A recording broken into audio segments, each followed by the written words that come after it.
Today, we delve into the history of one of the most enduring and complex conflicts of our time, the Israel-Palestine conflict. We're embarking on a journey to explore its intricate past, understanding its deep historical roots, and the multitude of perspectives that shape its present.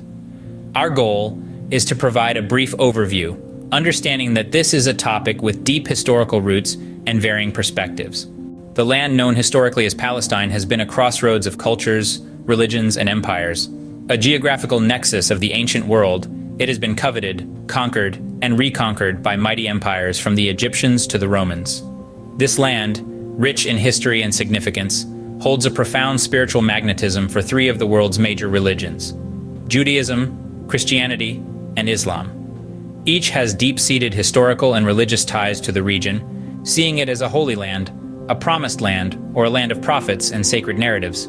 In the heart of this intricate tapestry of cultural and religious ties, a movement began to take shape in the late 19th century. This was the Zionist movement. Born in response to the virulent anti-Semitism that swept across Europe, it was a call to action, a plea for a safe haven, a sanctuary for the Jewish people. The Zionists sought to establish a Jewish homeland, a place where Jews could live free from persecution, a beacon of hope in a world that had often turned a blind eye to their plight. The Zionist movement, which emerged in the late 19th century, advocated for the establishment of a Jewish homeland in response to anti-Semitism in Europe. This call for a homeland, a nation of their own, would set the stage for the next chapter of this region's deeply entwined history. Post-World War I, the British Mandate for Palestine set the stage for increased Jewish immigration, leading to tensions with the Arab population. In the aftermath of the Great War, the League of Nations entrusted Britain with the administration of Palestine, and the British government, through the Balfour Declaration, expressed its support for a national home for the Jewish people in Palestine. This mandate period, from 1920 to 1948, witnessed a significant increase in Jewish immigration, largely driven by the Zionist movement and the dire circumstances faced by Jews in Europe, particularly during the Holocaust. However, this influx of Jewish immigrants was met with resistance and hostility by the Arab population, who feared they would become a minority in their own land. Violent clashes broke out, and the British struggled to maintain control.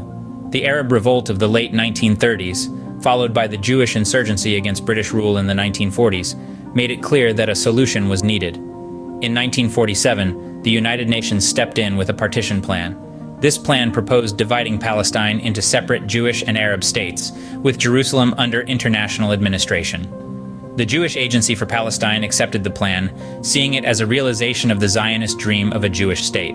However, the Arab leaders, viewing the plan as further encroachment on their rights and territory, rejected it. This rejection set the stage for the conflict that would unfold in the years to come. In 1948, Israel declared independence, marking a milestone in the Zionist movement's quest for a Jewish homeland. However, this declaration was not met without resistance.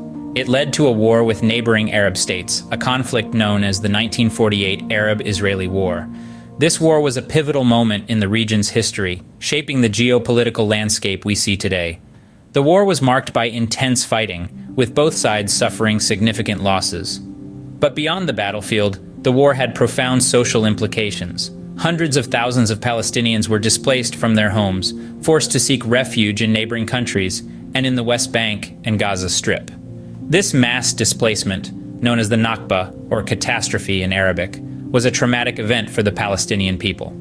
The war ended in 1949 with armistice agreements between Israel and the Arab states. But the effects of the conflict lingered on. The newly established state of Israel had survived its first major test, but it was left with a large Palestinian refugee population within its borders and in neighboring territories.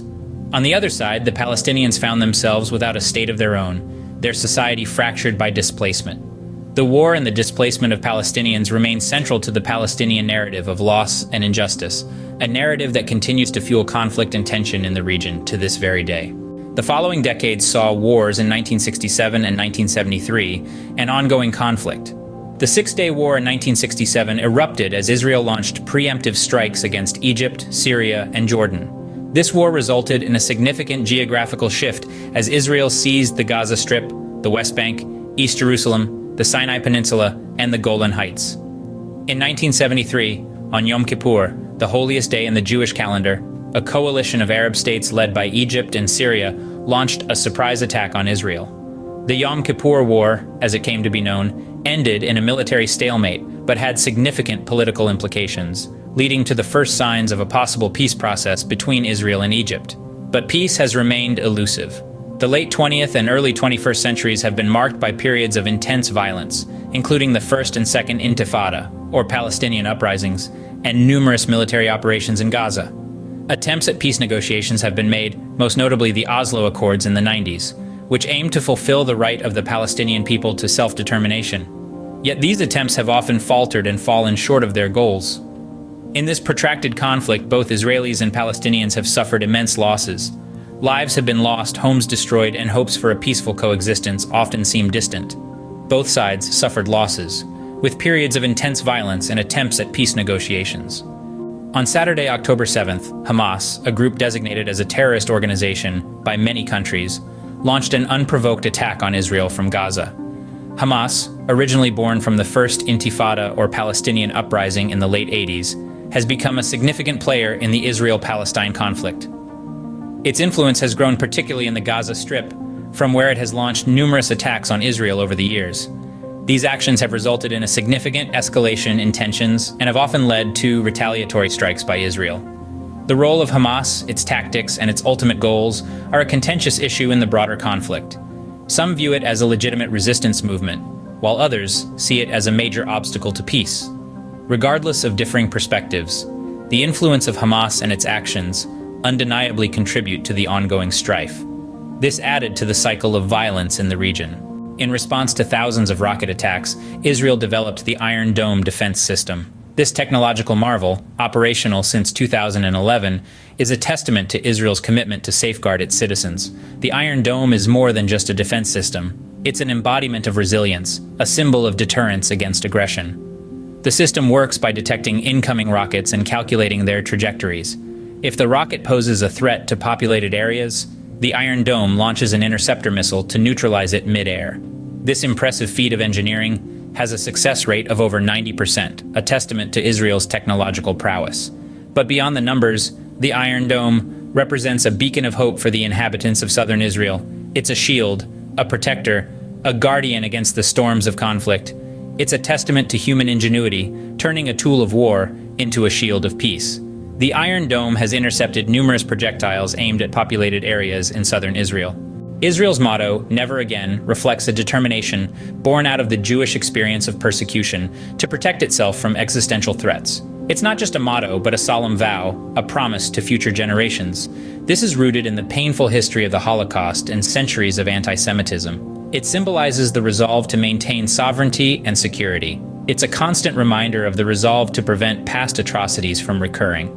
This motto symbolizes Israel's commitment to ensuring its survival. This conflict, with its deep historical roots and modern ramifications, continues to affect lives on both sides. We've journeyed through the timeline of this enduring issue, from the crossroads of cultures in early history and the rise of the Zionist movement, through the British Mandate and the UN Partition Plan, to the establishment of Israel and the wars that followed. We've looked at recent tensions, the role of Hamas and Israel's Iron Dome defense system, as well as the resonating motto, "Never Again." This narrative is riddled with moments of hope and despair, of peace attempts and renewed violence. The Israel-Palestine conflict is a complex tapestry of historical, political, and religious threads that continue to shape the region and the world. While solutions remain elusive, understanding its history is a step towards fostering dialogue and peace. Thank you for watching. We've traversed the long and winding path of the Israel-Palestine conflict, a journey filled with many narratives and perspectives. As we reflect on this complex history, let's remember that the key to resolution often lies in understanding. When we can appreciate the different viewpoints, we take a step closer to finding that elusive common ground. So let's continue to explore, to question, and to learn. Remember, history often has more than one perspective, and understanding them is key to finding common ground.